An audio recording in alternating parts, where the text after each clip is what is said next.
ঘূর্ণিঝড় ইয়াসের প্রভাবে সাগর উত্তাল। পটুয়াখালী ও বাগেরহাটে তলিয়ে গেছে গ্রামের পর গ্রাম। সারা দেশে নৌ চলাচল বন্ধ। পশ্চিমবঙ্গে থেমে থেমে ঝড় বৃষ্টি। করোনার মধ্যেই ঢাকায় ভয়াবহ ব্ল্যাক ফাঙ্গাস সংক্রমণে একজনের মৃত্যু। উপসর্গ নিয়ে হাসপাতালে আরেকজন। সতর্ক থাকলেই প্রতিরোধ সম্ভব বললেন স্বাস্থ্যমন্ত্রী। আবারও দেশে বাড়ল করোনায় শনাক্ত ও মৃত্যু। একদিনে মারা গেলেন 40 জন। চাঁপাইনবাবগঞ্জে লাগামহীন সংক্রমণে উদ্বেগ। ভারতীয় ভ্যারিয়েন্ট ঠেকাতে তৎপরতার তাগিদ। এবং সাউদিয়া এয়ারলাইন্সের সার্ভার ডাউন থাকায় বিপাকে সৌদিগামীরা। হোটেল বুকিং দিতে না পারায় অনিশ্চিত যাত্রা। ভিসার মেয়াদ ফুরিয়ে আসায় দিশেহারা প্রবাসীরা।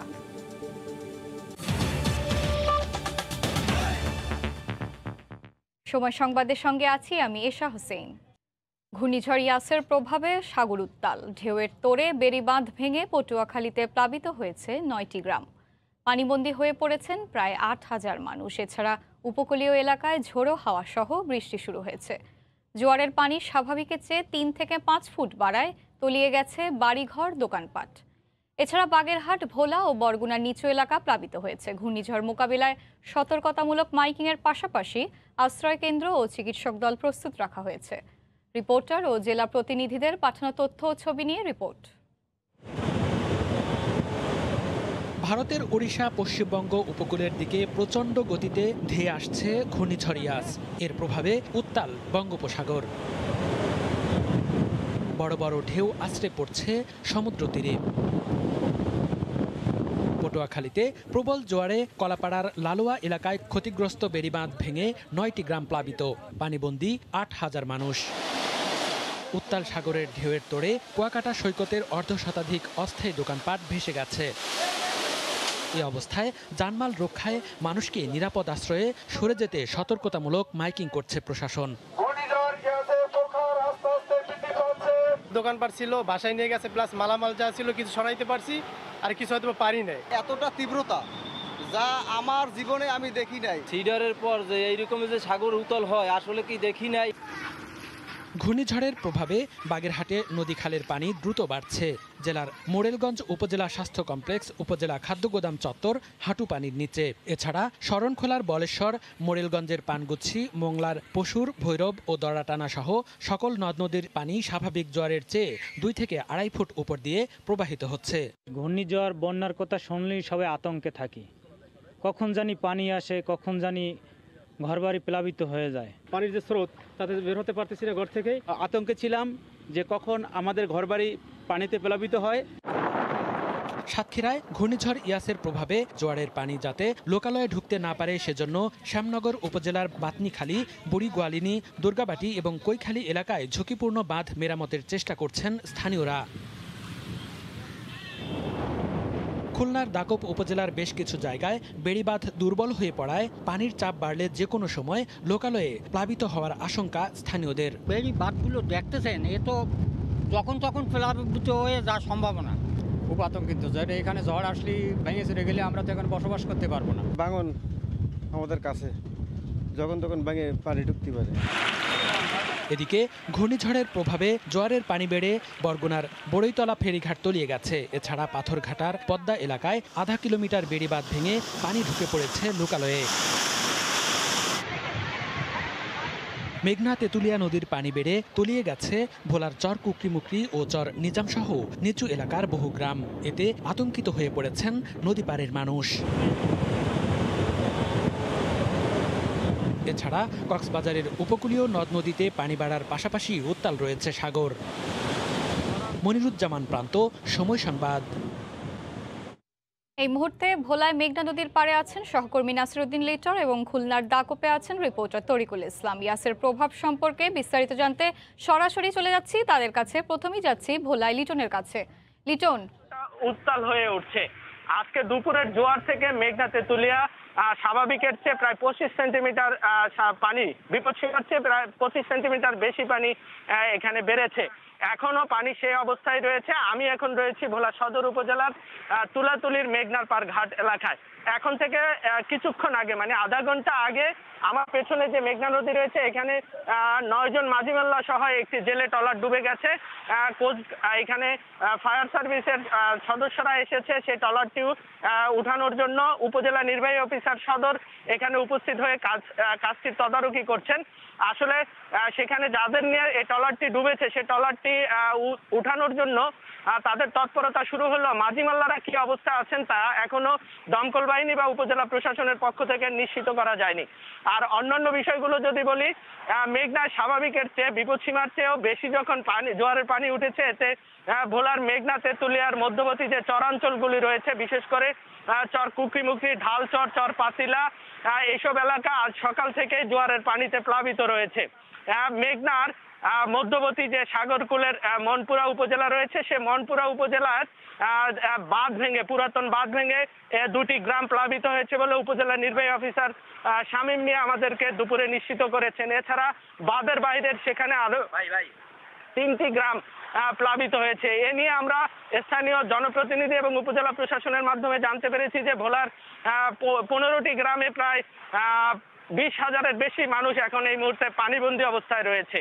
আর বেড়িবাঁধগুলোর অবস্থা যদি বলি যে এখানে বেড়িবাঁধগুলো এখনো অরক্ষিত থাকলেও মূল ভূখণ্ডের, তবে যে হারে জোয়ারের আঘাত হানছে সে আঘাত এভাবে অব্যাহত থাকলে যে কোনো সময় আরো বড় ধরনের বেড়িবাঁধ ছুটে গিয়ে বেশি এলাকা বেশি লোকালয় প্লাবিত হতে পারে।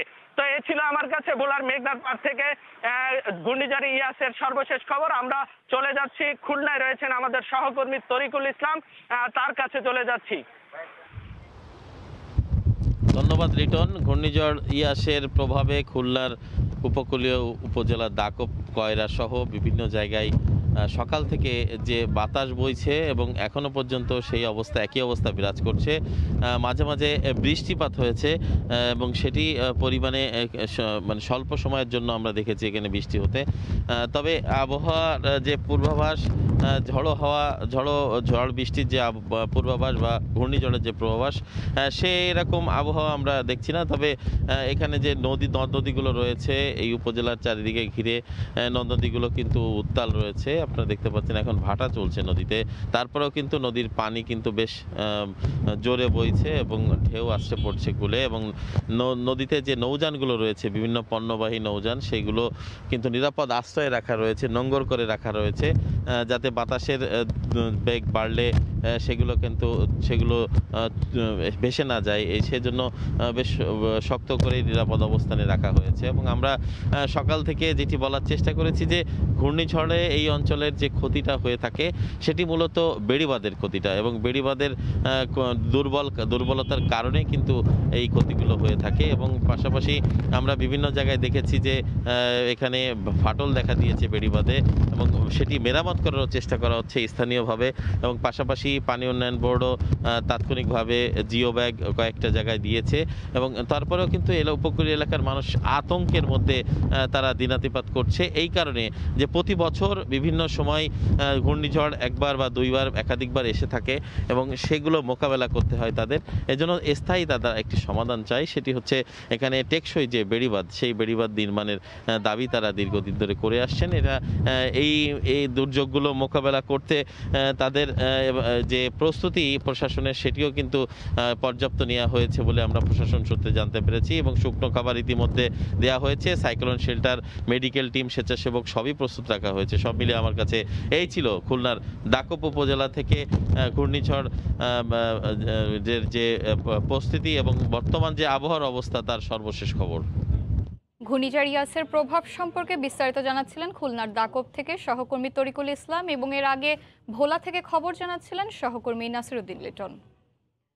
ঘূর্ণিঝড় ইয়াস মোকাবেলায় উপকূলের সব ধরনের প্রস্তুতি নেওয়া হয়েছে। ক্ষয়ক্ষতি এড়াতে ইতোমধ্যেই দেশে সব ধরনের নৌযান চলাচল বন্ধ ঘোষণা করেছে BIWTA। দেশের সব সমুদ্র বন্দরে 3 নম্বর স্থানীয় সতর্ক সংকেত জারি করেছে আবহাওয়া অফিস। ধীরে ধীরে উপকূলের দিকে ধেয়ে আসছে ঘূর্ণিঝড় ইয়াস। ইতিমধ্যে উপকূলবর্তী জেলাগুলোতে বেড়েছে বৃষ্টিপাত ও ঝড়ো হাওয়া, প্লাবিত হচ্ছে সাগর ঘেঁষা গ্রামগুলো। আবহাওয়া অফিস বলছে বুধবার দুপুর নাগাদ ভারতের উত্তর ওড়িশা ও পশ্চিমবঙ্গের উপকূলীয় এলাকায় আঘাত হানতে পারে ঘূর্ণিঝড় ইয়াস। তবে বাংলাদেশে তা আঘাত হানার সম্ভাবনা খুবই ক্ষীণ বলেও জানায় তারা। এ সময় বাংলাদেশের উপকূলীয় এলাকার জেলাগুলোতে 80 থেকে 100 কিলোমিটার বেগে ঝোড়ো হাওয়ার শঙ্কা রয়েছে, এজন্য থাকতে হবে সতর্ক। কেন্দ্রের 64 কিলোমিটারের মধ্যে বাতাসের গতিবেগ 79 কিলোমিটার এবং এটি বৃদ্ধি পেতে পেতে 117 কিলোমিটার পর্যন্ত হচ্ছে। এই পর্যন্ত যে গতিপথে এসেছে এবং যেটি সে ধরে রেখেছে, এটি যদি অব্যাহত থাকে তাহলে এটির বাংলাদেশে আসার সম্ভাবনা অত্যন্ত ক্ষীণ। পূর্ণিমার প্রভাবে খুলনা, সাতক্ষীরা, বাগেরহাট, ঝালকাঠি, ফিরোজপুর, বরগুনা, পটুয়াখালী, বরিশাল, ভোলা, নোয়াখালী, লক্ষ্মীপুর, ফেনী, চাঁদপুর ও চট্টগ্রাম জেলাসমূহের নিম্নাঞ্চল স্বাভাবিক জোয়ারের চেয়ে 2 থেকে 4 ফুট অধিক উচ্চতার জোয়ারে প্লাবিত হতে পারে। এদিকে জনপ্রতিনিধিদের সাথে ঘূর্ণিঝড় নিয়ে বৈঠক শেষে স্থানীয় সরকার মন্ত্রী জানান, ইয়াসের ক্ষয়ক্ষতি মোকাবেলায় সরকার সব প্রস্তুতি নিয়েছে। সকল কর্মকর্তা কর্মচারীরা সোর্স স্টেশনে যেমনি থাকবেন এবং জনপ্রতিনিধিরাও সম্পূর্ণ প্রস্তুতভাবে তাদের স্ব এলাকায় অবস্থান করবেন। ঘূর্ণিঝড় ইয়াসের প্রভাবে ইতিমধ্যেই দেশে সব ধরনের নৌযান চলাচল বন্ধ ঘোষণা করেছে বিএডব্লিউটিএ। মাহমুদ রাকিব, সময় সংবাদ, ঢাকা। এই মুহূর্তে বরিশাল নৌবন্দরে আছেন রিপোর্টার ফিরদাউস সোহাগ। যাত্রীবাহী লঞ্চ সহ নৌযান চলাচল বন্ধের বিষয়ে বিস্তারিত জানাতে সরাসরি চলে যাচ্ছি তার কাছে। সোহাগ, কিছুক্ষণ আগে ঠিক 4টার দিকে বিএডব্লিউটি এর পক্ষ থেকে এই ঘূর্ণিঝড় ইয়াসের কারণে সারা দেশের সব ধরনের যে নৌ চলাচল রয়েছে এটি বন্ধ ঘোষণা করা হয়েছে। এটি আমরা এখন জানতে পেরেছি, কিছুক্ষণ আগেই, ঘণ্টাখানেক আগেই আমরা জানতে পেরেছি। একটু দেখাবার চেষ্টা করছি, বরিশাল নদী বন্দরে কিন্তু আজকে 6টি লঞ্চ ছিল। অ্যাডভেঞ্চার 1, কুয়াকাটা 2, সুরভি 8, পারাবাত 11, পারাবাতের অন্য আর একটা লঞ্চ সহ টোটাল 6টি লঞ্চ ছিল। 6টি লঞ্চে কমপক্ষে 6 থেকে 8,000 যাত্রী এই সময় পর্যন্ত উপস্থিত ছিল। প্রত্যেককে কিন্তু বলা হয়েছে, বিএডব্লিউটি এর বরিশাল নদীবন্দর থেকে মাইকিং করা হচ্ছে যে দুর্যোগপূর্ণ আবহাওয়ার কারণে লঞ্চ চলাচল বন্ধ করা হয়েছে এবং এই লঞ্চগুলোর যারা যাত্রী রয়েছেন তাদের প্রত্যেককেই নিজ নিজ দায়িত্বে বাড়িতে চলে যাওয়ার জন্য অনুরোধ জানানো হচ্ছে। যদিও এক ধরনের বেকায়দায় পড়েছেন লঞ্চের যাত্রীরা। একটু দেখাবার চেষ্টা করছি, যারা এখনও লঞ্চে অবস্থান করছেন তারা কিন্তু তাদেরকে বলা হচ্ছে, বারবার বলা হচ্ছে, এবং তারা কিন্তু অনেকেই দূর দূরান্ত থেকে এসেছেন, তারপরেও কিন্তু দুর্ঘটনা এড়াতে কিন্তু তারা কিন্তু বিষয়টি মেনে নিয়েছেন এবং নিজ নিজ বাড়িতে চলে যাচ্ছেন। একটু দেখাবার চেষ্টা করছি যে বরিশালের কীর্তনখোলা নদী সহ সব ধরনের বরিশালের উপকূলীয় এলাকা সহ যতগুলো নদী রয়েছে সর্বত্র কিন্তু নদীতে পানি বেড়েছে এবং এই মুহূর্তে আমরা বরিশালের কীর্তনখোলা নদীতে যে খেয়া পারাপার হচ্ছে তার একটি দৃশ্য দেখাবার চেষ্টা করছি। এই খেয়া পারাপারগুলো কিন্তু বন্ধ হয়নি। একটু জানিয়ে রাখি যে কীর্তনখোলা নদী সহ যতগুলো নদ নদী রয়েছে উপকূলীয় এলাকা সবগুলো নদীরই পানি বৃদ্ধি পেয়েছে এবং তার পরিমাণ কিন্তু 3 থেকে 5 ফুট পর্যন্ত হয়েছে। যেমন বরিশালের যে কীর্তনখোলা নদী আমরা যেটা দেখেছি কিছুক্ষণ আগে এখানে এসে, একেবারে নদী এবং বরিশালের যে প্রান্ত রয়েছে তীর, এর প্রায় সমান অবস্থা কিন্তু আমরা যেটা দেখতে পেয়েছি। আমরা একটু দেখাবার চেষ্টা করছি যে বরিশালের কীর্তনখোলা নদীর যে প্রান্তটি শহরের প্রান্ত, সেই জায়গাটিতে কিন্তু একই অবস্থা কিন্তু বিরাজ করছে এবং এই পানি কিন্তু আরও যদি বৃদ্ধি পায় তাহলে কিন্তু উপচে পড়বে এবং তা শহরে প্রবেশও করতে পারে। আসলে কি হবে এই মুহূর্ত পর্যন্ত জানা যাচ্ছে না, কিন্তু বর্তমান যে পরিস্থিতি আমরা দেখতে পাচ্ছি সেটি কিন্তু পানি একেবারে টইটুম্বুর। এই ছিল বরিশালের নদীবন্দর থেকে সর্বশেষ তথ্য। যাত্রীবাহী লঞ্চ সহ নৌযান চলাচল বন্ধের বিষয়ে বরিশাল নৌবন্দর থেকে বিস্তারিত খবর জানাচ্ছিলেন সহকর্মী ফিরদাউস সোহাগ। পশ্চিমবঙ্গের স্থলভাগে আপাতত আঘাত হানছে না সুপার সাইক্লোন ইয়াস, তবে সম্ভাব্য আঘাতের লক্ষ্যবস্তু প্রতিবেশী ওড়িশার বালাসোর। আলিপুর আবহাওয়া দফতর থেকে আরও জানানো হয়েছে, এর নিকটবর্তী পশ্চিম মেদিনীপুর ও লাগোয়া দক্ষিণ 24 পরগনাতেও তীব্র প্রভাব পড়বে। বিস্তারিত সুব্রত আচার্যের রিপোর্টে। বুধবার সন্ধ্যায় সুপার সাইক্লোন ইয়াসের আছড়ে পড়ার কথা থাকলেও নির্ধারিত সময়ের অনেক আগে দুপুরের মধ্যেই ভারতে বছরে দ্বিতীয় এই ঘূর্ণিঝড় আঘাত হানবে বলে ধারণা করছে আবহাওয়া অফিস।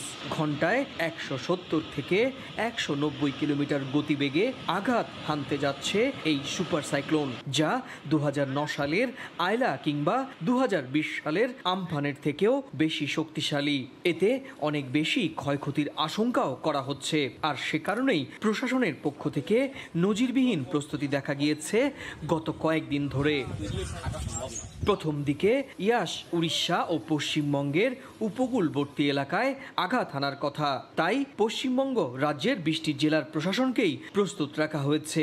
লাল সতর্কতা জারি করা হয়েছে কলকাতা বিমানবন্দর, কলকাতা নৌবন্দর, হলদিয়া নৌবন্দর সহ সমুদ্র উপকূলবর্তী এলাকায়, এমনকি গুরুত্বপূর্ণ রেল স্টেশনে জারি করা হয়েছে সতর্কতা। ঝড়ে রেলের চাকা যাতে না গড়ায় তাতে লোহার শিকল দিয়ে বেঁধে দেওয়া হচ্ছে রেলগাড়িটিও। এছাড়া গত শনিবার থেকে শুরু হওয়া উপকূলে ন্যাশনাল ডিজাস্টার ফাইটার বা NDRF সদস্যরাও মানুষকে সচেতনতার কাজ চালিয়ে যাচ্ছেন। বাড়িঘর ভেঙে গেছে, এখনো পর্যন্ত ভাঙা অবস্থায় আছে, মেরামত হয়নি। নিরাপদে আসছে পাবো হিসাব করে চলে এসেছি আমরা। 50%-এর বেশি লোককে রাখছি না, আমরা 400 জনের মতো লোককে এখানে রাখছি। আমরা দেখতে পাচ্ছি প্রায় বেশিরভাগ লোকই চলে এসছে, তো এখনো অবধি প্রায় সেন্টার আমাদের ফুলফিল হয়ে যাবে, আরও লোক আসছে আমরা দেখতে পাচ্ছি। এদিকে ঝড়ের কয়েক ঘন্টা আগেই দীঘা ও দক্ষিণ 24 পরগনার সাগর এলাকার সমুদ্র ফুঁসে উঠেছে, বাঁধ উপচে পানি ঢুকতে শুরু করেছে স্থলভাগে।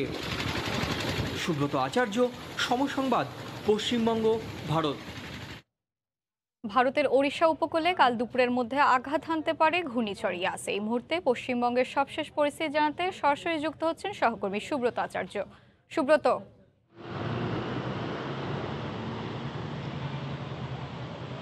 এশা, আপনাকে ধন্যবাদ। এশা, আপনি জানেন যে ঘূর্ণিঝড় কালকে দুপুরের মধ্যে যেটি উড়িষ্যা উপকূলে আছড়ে পড়বে, তারই কিন্তু প্রভাব কলকাতা ইতিমধ্যে পড়তে শুরু করেছে। আমরা দেখেছি দুপুরের পর থেকেই গুড়ি গুড়ি বৃষ্টি এবং সঙ্গে কিছুটা হালকা হাওয়াও কিন্তু বইছে। ঠিক আমরা এখন এই মুহূর্তে দাঁড়িয়ে রয়েছি কলকাতার গড়িয়াহাটে। আপনি দেখছেন রাস্তা শুনশান করছে, এই লকডাউন, চতুর্দিকে লকডাউন রয়েছে। স্বাভাবিকভাবেই লকডাউনের মধ্যে এমনি রাস্তায় মানুষজন কম আছে, কিন্তু তারপরেও যেহেতু ঘূর্ণিঝড়ের সতর্কতা জারি রয়েছে কলকাতা সহ কলকাতার আশেপাশে দুটি জেলা, উত্তর 24 পরগনা, দক্ষিণ 24 পরগনা, পূর্ব এবং পশ্চিম মেদিনীপুর জেলাতেও কিন্তু লাল সতর্কতা জারি করা হয়েছে।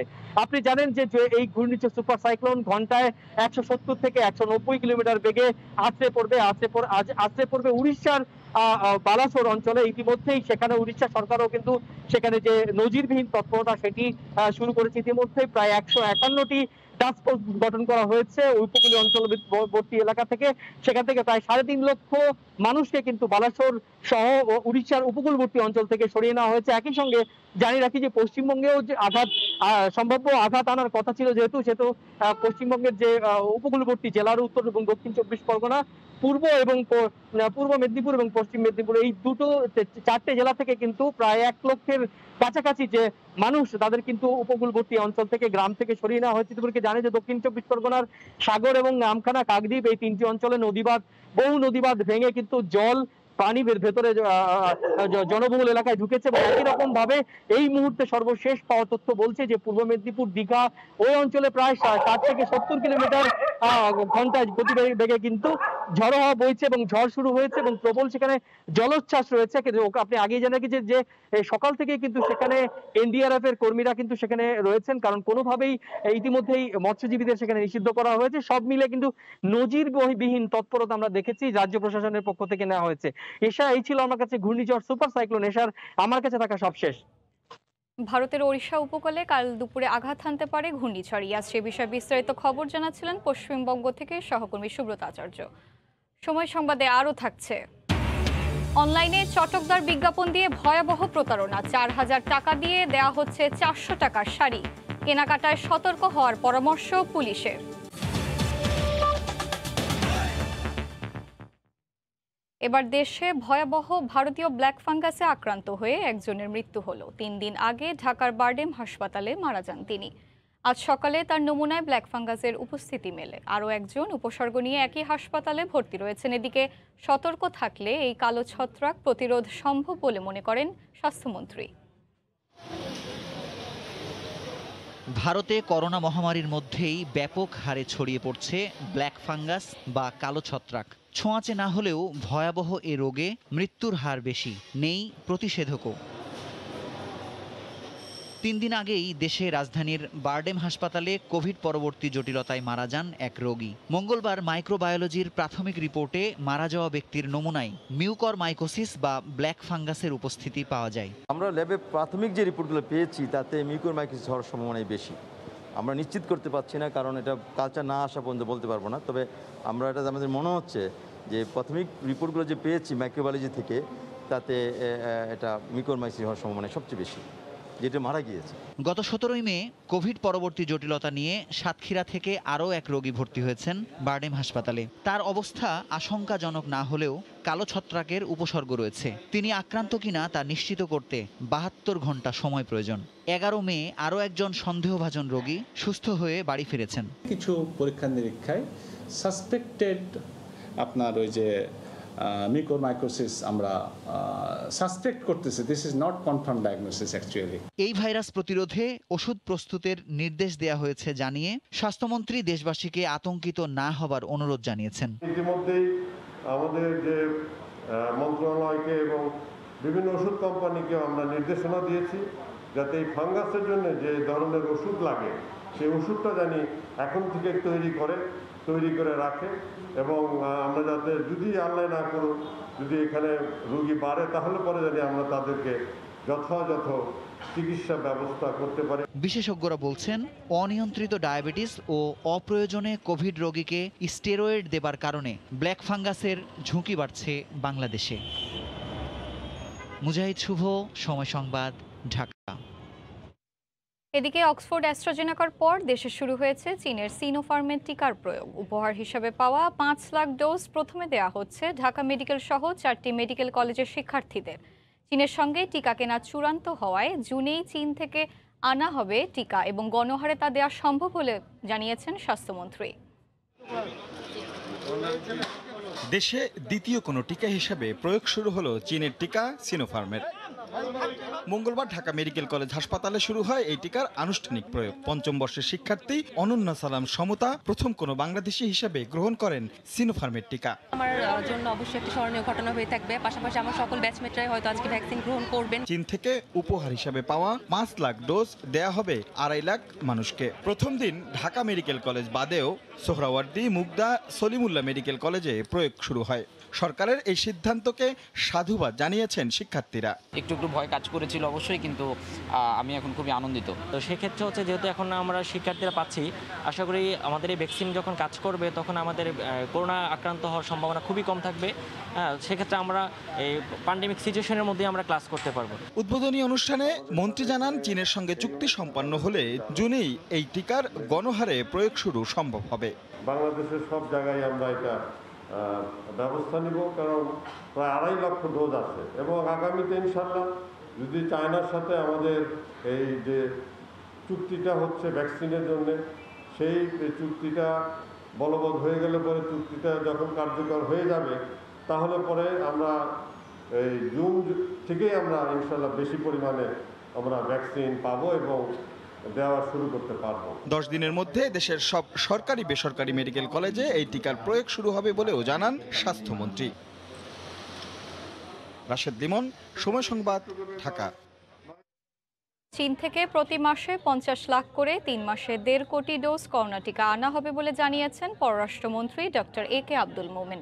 এদিকে বিশ্বের সবার জন্য ভ্যাকসিন প্রাপ্যতা এখনো নিশ্চিত না হওয়াকে ভয়াবহ হিসাবে বর্ণনা করেছেন জাতিসংঘের সাধারণ পরিষদের সভাপতি ভোলকান বোচকির।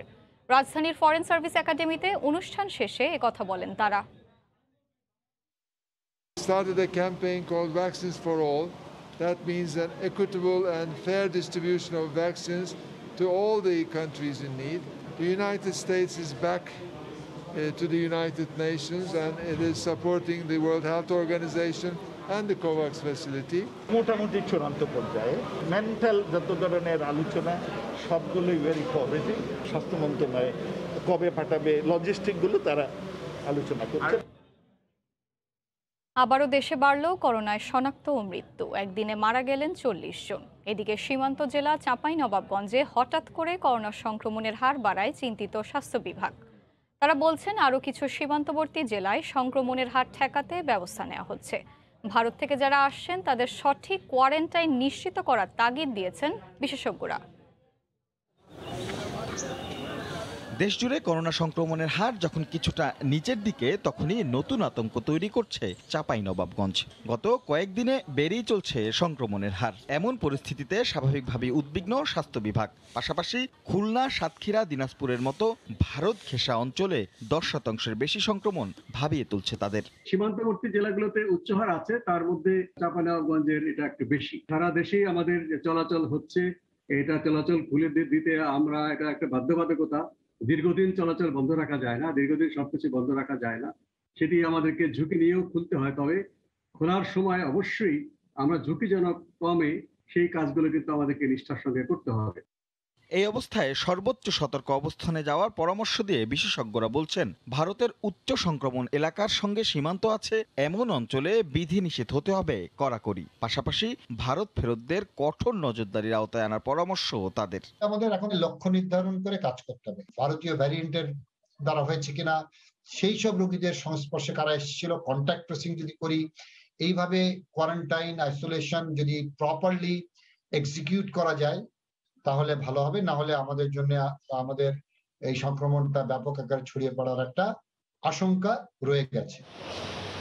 এই মুহূর্তে দেশের করোনা সংক্রমণের হার 10% নিচে হলেও চাঁপাইনবাবগঞ্জ বাদেও সীমান্তবর্তী বেশ কয়েকটি জেলায় সংক্রমণ প্রায় 20%। রাশেদ লিমন, সময় সংবাদ, ঢাকা। দেশজুড়ে লকডাউনের শিথিলতা আসায় আমের ভালো ব্যবসা নিয়ে আশায় বুক বেঁধেছিলেন চাঁপাইনবাবগঞ্জের ব্যবসায়ীরা, কিন্তু করোনা পরিস্থিতির চরম অবনতিতে এক সপ্তাহের বিশেষ লকডাউন দেয় আবারও বড় ধরনের লোকসানের শঙ্কায় পড়েছেন তারা। অবশ্য জেলা প্রশাসন বলছে, আমের বাজারজাতকরণ নিশ্চিত করতে সব ধরনের ব্যবস্থা নেওয়া হবে। রাকিবুল হাসানের রিপোর্ট, ছবি তুলেছেন হাবিবুর রহমান পাপ্পু। চাঁপাইনবাবগঞ্জের বাগানগুলোতে দোল খাচ্ছে পরিপক্ক বাহারি জাতের সব সুস্বাদু আম। চলতি মাসের শেষেই 34,000 হেক্টরের আম বাগান থেকে নামতে শুরু করবে গোপালভোগ, হিমসাগরের মতো জনপ্রিয় জাতের আম। ইতোমধ্যে ব্যবসায়ীরা আমের বিপণনে আড়তঘর তৈরি সহ নিয়েছেন নানা প্রস্তুতি। তবে জেলায় করোনা সংক্রমণের হার 50 ভাগের বেশি হওয়ায় মঙ্গলবার থেকে প্রশাসনের 7 দিনের বিশেষ লকডাউনের ঘোষণায় আমের বেচাকেনা নিয়ে উদ্বেগে ব্যবসায়ীরা। আবার সরকার লকডাউন দিয়ে দিল, আমরা কি করবো? গাড়ি ঘোড়া চলতে আম বেচতে পারবো না, গাড়ি ঘোড়া বন্ধ, আমরা আম প্রসেসিং করে পাঠাতে পারছি না। তারপরে তো আপনার এই যে ঝড় নিয়ে আমরা অনেক আতঙ্কিত। খুবই খারাপ ব্যবসা বাণিজ্য, হ্যাঁ, আমের দামও অত নাই এবারকার। চলতি মৌসুমে তীব্র খরায় গুটিতেই ঝরেছে 30% আম। এখন বিশেষ লকডাউনে আমের সঠিক বিপণন ব্যবস্থা করতে না পারলে মৌসুমের হাজার কোটি টাকার ব্যবসা নিয়ে শঙ্কায় চেম্বার অব কমার্স ও আম ব্যবসায়ী সংগঠনের নেতারা। এবছর যদি ক্ষতির মধ্যে আম চাষিরা পড়ে, তাহলে আমাদের ভবিষ্যতে আম ব্যবসায়ীদের এবং আম চাষের উপরে আমাদের উৎসাহ অনেকে হারিয়ে ফেলবে। প্রত্যন্ত অঞ্চলে যদি আমগুলো ঠিক মতন সঠিকভাবে পৌঁছাতে না পারে, তাহলে কিন্তু ভবিষ্যতে আম চাষিরা হতাশাগ্রস্ত হবে। তবে জেলা প্রশাসক জানান, ট্রেন, ট্রাক ও কুরিয়ারে আম বাজারজাতের উদ্যোগ নেওয়া হবে। আম পরিবহনের সাথে জড়িত যে সকল গ্রামে গঞ্জে যে সকল ভ্যান আছে ওইগুলো চলতে পারবে। আম পাড়ার সঙ্গে যারা জড়িত তারা বাগানে কাজ করতে পারবে। আম পরিবহনের স্বাভাবিক নিয়মে যা যা আছে সবই চলবে। চলতি মৌসুমে জেলায় 3.25 লাখ মেট্রিক টন আমের উৎপাদন হবে বলে আশা কৃষি বিভাগের, যার বাজার মূল্য প্রায় 1,500 কোটি টাকা। রাকিবুল হাসান, সময় সংবাদ, চাঁপাইনবাবগঞ্জ। সাংবাদিক সুরক্ষা আইন করার ব্যাপারে সরকারের ইতিবাচক মানসিকতা রয়েছে বলে জানিয়েছেন আওয়ামী লীগের সাধারণ সম্পাদক, সড়ক পরিবহন ও সেতুমন্ত্রী ওবায়দুল কাদের। দুপুরে তার মন্ত্রণালয়ে সাংবাদিকরা সাক্ষাৎ করতে গেলে একথা জানান মন্ত্রী। সম্প্রতি সচিবালয়ের সাংবাদিক রোজিনা ইসলামকে হেনস্থার ঘটনায় শীর্ষ সাংবাদিক সংগঠনের নেতারা ধারাবাহিক আলোচনা চালিয়ে আসছেন। এর আগে আইন ও তথ্যমন্ত্রীর সাথে সাক্ষাতের পর এবার তারা বৈঠক করলেন আওয়ামী লীগের সাধারণ সম্পাদক ওবায়দুল কাদেরের সঙ্গে। এ সময় সাংবাদিকদের পক্ষে উপস্থিত ছিলেন প্রধানমন্ত্রীর সাবেক তথ্য উপদেষ্টা ইকবাল সোবহান চৌধুরী ও সিনিয়র সাংবাদিক মঞ্জুরুল আহসান বুলবুল ছাড়াও জাতীয় press club, broadcast journalist centre, BFUJ, DUJ সহ বিভিন্ন সংগঠনের শীর্ষ নেতারা। পরে ওবায়দুল কাদের জানান, সরকার গণমাধ্যমের সঙ্গে বৈরিতা সৃষ্টি চায় না। সাংবাদিকদের ব্যাপারে আমি গণমাধ্যমের সাথে সরকারের বৈরিতা হোক, বৈরী সম্পর্ক হোক, এটা আমি চাই না। কোনো সংঘাত চাই না, একটা সুসম্পর্ক থাকুক। এটা সরকারের জন্য ভালো, গণমাধ্যমের জন্য। সমস্যাগুলো তারা বলেছেন, এগুলোর সমাধানের ব্যাপারে আমি মাননীয় প্রধানমন্ত্রীর সাথে কথা বলবো। আবারও অনিশ্চিত হয়ে পড়েছে সময়মতো প্রবাসীদের সৌদি আরব যাত্রা। সৌদি এয়ারলাইন্সের সার্ভার ডাউন থাকায় 28 মে পর্যন্ত হোটেল বুকিং বন্ধ থাকবে বলে জানিয়েছে প্রতিষ্ঠানটি। এতে সৌদিগামী প্রবাসীদের মধ্যে নেমে এসেছে হতাশা। চোখে মুখে অনিশ্চয়তা নিয়ে দেশের বিভিন্ন এলাকা থেকে রাজধানীর কারওয়ান বাজারে সাউদিয়া এয়ারলাইন্সের কার্যালয়ে এভাবেই হাজির হয়েছেন শত শত প্রবাসী। ফ্লাইটের টিকিট কেনা আর সৌদি সরকারের শর্ত পূরণে কোয়ারেন্টাইনের জন্য হোটেল বুকিং দিতে রাত থেকে অপেক্ষা করতে থাকেন তারা, কিন্তু কাটেনি জটিলতা। এই জায়গায় আসতে বলছে কালকে এয়ারপোর্ট থেকে, ফ্লাইট মিস হয়েছে, আজকে এই জায়গায় আসছি, আজকে তাদের কোনো কারোর দেখা সাক্ষাৎ নাই। আজকে রাত্রে যাদের ফ্লাইট এবং আগামী দিন যাদের ফ্লাইট তারা কি করবে? গতকাল রাত 2টা বাজে আমার ফ্লাইটটা ছিল, আমি এখানে আসছি আপনার ভোর 6টা বাজে। ভোর 6টা থেকে সারাদিন এখানে এভাবে ঘোরাফেরা করছি আমরা, আমাদেরকে কোনো সলিউশন দেওয়া নাই। যারা আরবি আছে, যারা কোম্পানি আছে, যোগাযোগ করা লাগে, যদি এখান থেকে তারা হোটেল বুকিং দিয়ে দিতে পারে, আমরা এখান থেকে বাংলাদেশ থেকে ফ্লাইট দিতে পারবে। এদিকে করোনা সংক্রমণ রোধে সৌদি সরকারের নতুন নতুন নির্দেশনায় নাজেহাল হযরত শাহজালাল আন্তর্জাতিক বিমানবন্দরে আসা প্রবাসীরাও। সৌদি এয়ারলাইন্সের কার্যালয়ে নতুন জটিলতার মুখোমুখি তারা। মঙ্গলবার দুপুর 2:15টার জেদ্দা ফ্লাইট ধরতে হোটেল বুকিং এর জন্য বিমানবন্দরে এসে যাত্রীরা জানতে পারেন সার্ভার ডাউন থাকায় বুকিং কার্যক্রম বন্ধ। যাত্রা অনিশ্চিত হওয়ায় দুশ্চিন্তায় পড়েছেন ভিসা ও আকামার মেয়াদ ফুরিয়ে আসা যাত্রীরা। হোটেল বুকিং দিয়েছে সৌদি আরব জেদ্দা থেকে হলিডে হোটেলে, তা এখন 25 তারিখে বুকিং দেওয়ার কথা ছিল, বুকিং হয়েছে 28 তারিখ, এই জন্য আমাদেরকে ওয়েটিংয়ে রাখছে। এখান থেকে বলতেছে নাকি 28 তারিখ পর্যন্ত হোটেল বুকিং বন্ধ।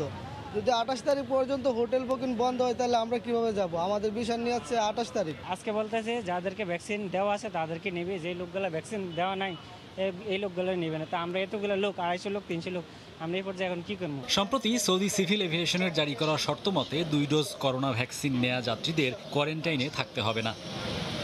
হরিপদ সাহা, সময় সংবাদ, ঢাকা। এদিকে হোটেল কোয়ারেন্টাইনের জন্য সৌদি প্রবাসী কর্মীদের মাথাপিছু 60,000 টাকা ওয়েজ আর্নার্স কল্যাণ তহবিল থেকে দেওয়ার দাবি জানিয়েছে বায়রার সম্মিলিত সমন্বয় ফ্রন্ট। অপ্রত্যাশিত এই ঘোষণার কারণে শ্রমিকেরা যেরকম বিপদে পড়ছে, আমরাও সেরকম বিপদে পড়ছি। এই মুহূর্তে অতিরিক্ত 60,000 টাকা, এই খরচটা যেহেতু কল্যাণ ফান্ডটা গড়ে উঠেছে এই শ্রমিকদের টাকা থেকে, প্রত্যেকটা শ্রমিক বিদেশ যাওয়ার সময় আমরা একটা অ্যামাউন্ট কল্যাণ তহবিলে জমা দিই। সেই ফান্ড আজকে শত শত কোটি টাকা ওখানে আছে, কয়েক হাজার কোটি টাকা ওখানে আছে, আইডেল পড়ে আছে। শ্রমিকদের ফান্ড শ্রমিকদের জন্য ব্যয় করার জন্য আমরা সরকারকে অনুরোধ করতেছি। বিভিন্ন ব্র্যান্ডের চটকদার বিজ্ঞাপন দেয়া হতো ভুয়া পেজে, আগাম টাকা নিয়ে গছিয়ে দেয়া হতো নিম্নমানের পণ্য। ফেসবুকে অন্তত 8টি ভুয়া পেজের মাধ্যমে গেল 1.5 বছর ধরে প্রতারণা করে আসা চক্রের 3 সদস্যকে গ্রেফতার করেছে পুলিশ। বুলবুল রেজার রিপোর্ট। ঈদুল ফিতরের কয়েকদিন আগে ললোডা ফ্যাশন নামে একটি পেজে 2টি শাড়ি অর্ডার করেছিলেন সালমা আক্তার আইভি। পরিশোধ করেছিলেন অগ্রিম টাকা। পণ্য হাতে পেয়ে তার চক্ষু চড়ক গাছ। অর্ডারকৃত শাড়ির বদলে তাকে ধরিয়ে দেওয়া হয় অত্যন্ত নিম্নমানের 2টি শাড়ি। একই অভিজ্ঞতা পেশায় চিকিৎসক মিতু বসাকেরও। ওই একই পেজে পণ্যের অর্ডার দিয়ে প্রতারিত হয়েছেন এমন অনেকেই। ওরা আমাকে ছিঁড়া শাড়ি, পুরান শাড়ি ওরা দিচ্ছে আমার। ডেলি বলতেছে যে আসবো আয়সা দিয়ে যাবো, এরকম বলছে। পরে বলতেছে জাকাত হিসাবে দিয়ে দেন। শাড়িটা বাসায় নিয়ে এসে চেক করি, কিন্তু শাড়িটা দেখি যে অন্য শাড়ি দিয়েছে কম দামি। আমি ফুল টাকা অ্যাডভান্স করছি, অ্যাডভান্স করার পরে তারা 2 দিন ঘোরায় তারপর আমাকে আর শাড়িটা দেয়নি। অনলাইনে পণ্য বিক্রির বিজ্ঞাপন দিয়ে প্রতারণা করা এই চক্রটির প্রত্যেকের রয়েছে আলাদা দায়িত্ব। ফেসবুকে পেজ খোলার দায়িত্ব পালন করত 3 জন, পেজ পরিচালনা ও বুস্ট করত 2 জন, ক্রেতার নিকট থেকে অর্ডার সংগ্রহ করার দায়িত্ব ছিল আরেকজনের। নিম্নমানের পণ্য সংগ্রহ ও প্যাকেটজাত করার পাশাপাশি পার্সেল কুরিয়ারে পাঠানো, কন্ডিশনাল পেমেন্ট স্লিপ দিয়ে টাকা উত্তোলন করতেও ছিল তাদের লোক। এ সংক্রান্ত ডিজিটাল সিকিউরিটি আইনে হওয়া একটি মামলা তদন্ত করতে গিয়ে গোয়েন্দা পুলিশ সন্ধান পায় চক্রটির, যারা অনলাইনে পণ্য বিক্রির নামে দীর্ঘদিন ধরে প্রতারণা করে আসছিল। পেজ খুলে নতুন করে তারা তারপর এগুলি বুস্টিং করার মাধ্যমে কিছু ক্রেতা জোগাড় করে, ক্রেতার সাথে যারা প্রতারণা করার পরপরই তারা পেজগুলি বন্ধ করে দেয়। বিভিন্ন ব্র্যান্ডের অফিসিয়াল পেজ থেকে আসল পণ্যের ছবি ডাউনলোড করার পর দাম পরিবর্তন করে তারা নিজেদের তৈরি করা পেজে বিজ্ঞাপন দিত। মোবাইল ব্যাংকিং এর মাধ্যমে আগ্রহী ক্রেতাদের কাছ থেকে নেওয়া হতো অগ্রিম ডেলিভারি চার্জ। পরে নিম্নমানের পণ্য প্যাকিং করে নির্দিষ্ট কুরিয়ার সার্ভিসের মাধ্যমে অফারযোগ্য শর্তে পাঠিয়ে দেওয়া হতো। ভুয়া পেজে সুন্দর সুন্দর ছবি দেখে আপনারা প্রতারিত হবেন না, আপনারা যাচাই করবেন যাচাই করে তারপরে অর্ডারটি দিবেন এবং এবং টাকাটা আপনারা পে করবেন। অনলাইনে পণ্য ক্রয়ের ক্ষেত্রে সতর্ক হওয়ার পরামর্শ পুলিশের। বাকিদেরও গ্রেপ্তার করা হবে। বুলবুল রেজা, সময় সংবাদ, ঢাকা। সামাজিক যোগাযোগ মাধ্যম ফেসবুক বিশ্বের সবচেয়ে জনপ্রিয় সোশ্যাল সাইট। যোগাযোগ ও তথ্য বিনিময়ের এই মাধ্যম এখন সংবাদেরও বড় উৎস হয়ে দাঁড়িয়েছে। বলা হচ্ছে ফেসবুক হতে পারে আগামী দিনের মূলধারার গণমাধ্যমের প্রধানতম প্রতিদ্বন্দ্বী। কর্তৃপক্ষ তাদের বিস্তৃতিতে সংবাদ পরিবেশনের উপরেই আরও গুরুত্ব দিচ্ছে। যুক্তরাষ্ট্রের ক্যালিফোর্নিয়ার মেনলো পার্কের ফেসবুক কার্যালয়ে ঘুরে এসে সহকর্মী লস্কর আল মামুনের আরও একটি রিপোর্ট। গণমাধ্যমের জন্য সামাজিক যোগাযোগ মাধ্যম এখন কতটা হুমকি তা নিয়ে গবেষণা চলছে ঢের। অনেক খবরই এখন গণমাধ্যমে আসার আগেই চলে যায় সোশ্যাল সাইটগুলোতে। তবে সেক্ষেত্রে রয়েছে সঠিক তথ্যের অভাব। কিছু সঠিক তথ্যের পাশাপাশি সামাজিক যোগাযোগ মাধ্যমে আমরা পাই অনেকাংশেই অসত্য তথ্য, যা সৃষ্টি করে বিভ্রান্তি। এ অবস্থায় ফেসবুক তাদের ফিচারের সংবাদের বিস্তৃতি বাড়াচ্ছে, যা কার্যকর হলে মূলধারার গণমাধ্যমের জন্য একটি চ্যালেঞ্জ হয়ে দাঁড়াবে। তাই আরও দায়িত্বশীল হওয়ার পরামর্শ মেইনস্ট্রিম মিডিয়াগুলোকে। সেই সঙ্গে মেইনস্ট্রিম মিডিয়াগুলো তাদের কন্টেন্ট ফেসবুকে দিয়ে আয় করছে এখন। এ সংখ্যাও আরও বাড়ানোর তাগিদ বিশ্লেষকদের। ফেসবুকের প্রধান কার্যালয় যুক্তরাষ্ট্রের ক্যালিফোর্নিয়ার মেনলো পার্কে।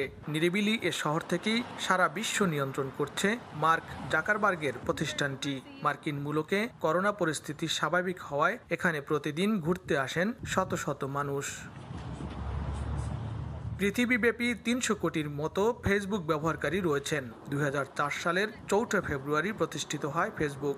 ক্যালিফোর্নিয়ার পাশাপাশি কানাডা, ব্রিটেন সহ বিশ্বের বড় কয়েকটি দেশে বড় পরিসরে কার্যালয় স্থাপন করেছে তারা। আর ছোট দেশগুলোতেও রয়েছে আঞ্চলিক অফিস। বিশ্বের 1 নম্বর সামাজিক যোগাযোগ মাধ্যম ফেসবুক যেন আমাদের জীবনেরই অংশ। মানুষের মৌলিক তথ্য সেবাদানকারী এই পরম বন্ধুটি ছাড়া যেন আমাদের এক মুহূর্ত চলে না। লস্কর আল মামুন, সময় সংবাদ, ফেসবুক সদর দপ্তর, 1 হ্যাকারওয়ে, মেনলো পার্ক, ক্যালিফোর্নিয়া। আয়ারল্যান্ডে ওয়ার্ক পারমিট ভিসায় অনেক বাংলাদেশের কর্মসংস্থানের সুযোগ থাকলেও কেবল দূতাবাস না থাকায় অনেক রকম জটিলতায় পড়তে হচ্ছে তাদের। বাংলাদেশি ব্যবসায়ীদের অনেককে ব্যবসা টিকিয়ে রাখতেও হিমশিম খেতে হচ্ছে। দেখা দিয়েছে তীব্র শ্রমিক সংকট। আয়ারল্যান্ড থেকে সৈয়দ জুয়েলের রিপোর্টে বিস্তারিত। আয়ারল্যান্ডে 2006 সাল পর্যন্ত অনেক বাংলাদেশি বৈধভাবে এসেছেন। তাদের অধিকাংশই কারিশিল্পের সঙ্গে সংশ্লিষ্ট।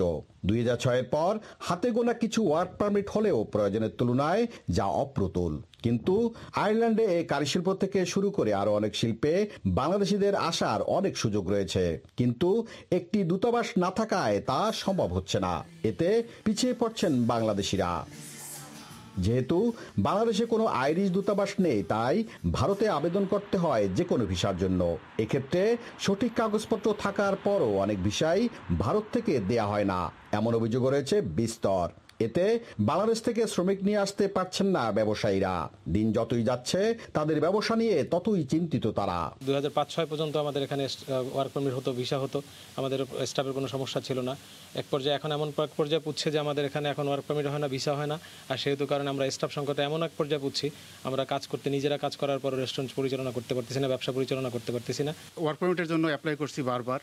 ইন্ডিয়ায় সব কাগজপত্র আমরা সুষ্ঠুভাবে এবং সঠিকভাবে দেওয়ার পরেও তারা বারবার আমাদের ওয়ার্ক পারমিটগুলো রিফিউজ করে দেয়। তাই আমরা এখানে একটা এম্বাসি অথবা একটা কনসুলেট অফিস সেটার জন্য বাংলাদেশ সরকারের কাছে আকুল আবেদন জানাচ্ছি। এটা যদি হয় তাহলে আমরা অনেক বাংলাদেশি মানুষ এদেশে নিয়ে আসতে পারবো আশা করি। আয়ারল্যান্ডে বসবাসরত বাংলাদেশিদের সবচেয়ে সম্ভাবনার এই কারিশিল্প খাতে এখনো কাজ করছেন কয়েকশো বাংলাদেশি, যা প্রয়োজনের তুলনায় অনেক কম। আয়ারল্যান্ডে একটি বাংলাদেশ দূতাবাস হলে ওয়ার্ক পারমিট ভিসায় প্রতি বছর অনেক বাংলাদেশিদের এখানে আসার সুযোগ সৃষ্টি হতো। এতে করে অর্থনৈতিকভাবে আরও এগিয়ে যেত বাংলাদেশ। আর তাই বাংলাদেশ সরকারের কাছে একটি দূতাবাস নির্মাণের দাবি জানিয়েছেন এখানের প্রবাসী বাংলাদেশিরা। আয়ারল্যান্ড থেকে সৈয়দ জুয়েল, সময় সংবাদ।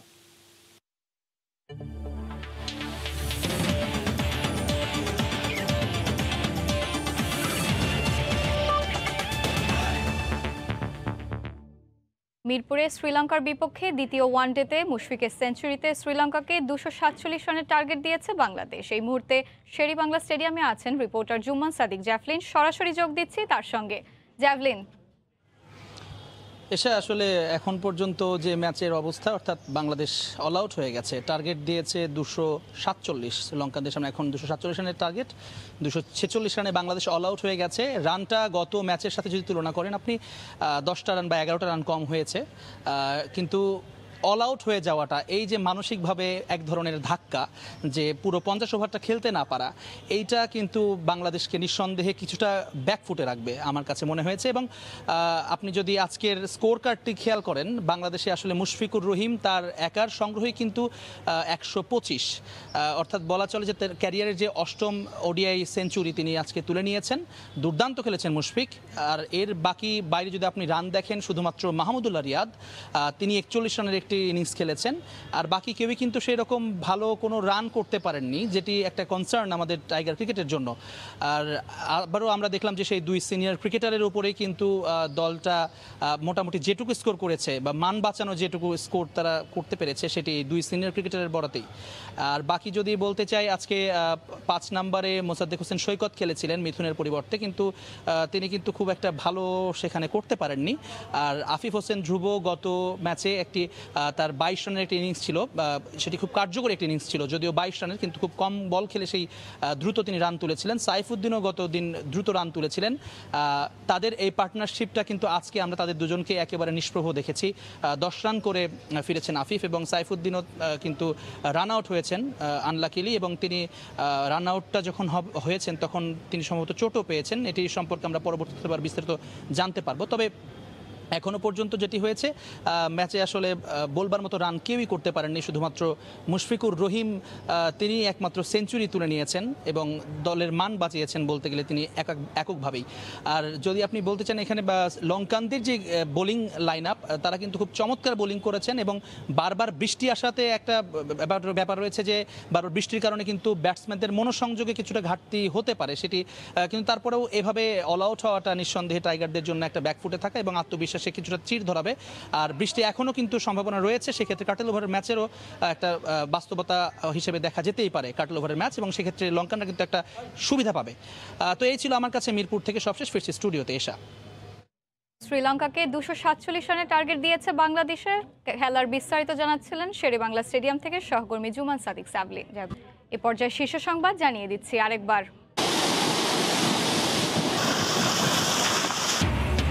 ঘূর্ণিঝড় ইয়াসের প্রভাবে সাগর উত্তাল, পটুয়াখালী ও বাগেরহাটে তলিয়ে গেছে গ্রামের পর গ্রাম। সারা দেশে নৌ চলাচল বন্ধ। পশ্চিমবঙ্গে থেমে থেমে ঝড় বৃষ্টি। করোনার মধ্যেই ঢাকায় ভয়াবহ ব্ল্যাক ফাঙ্গাস সংক্রমণে একজনের মৃত্যু। উপসর্গ নিয়ে হাসপাতালে আরেকজন। সতর্ক থাকলেই প্রতিরোধ সম্ভব বললেন স্বাস্থ্যমন্ত্রী। এই ছিল এখনকার মতো, সঙ্গে থাকুন সময়ের।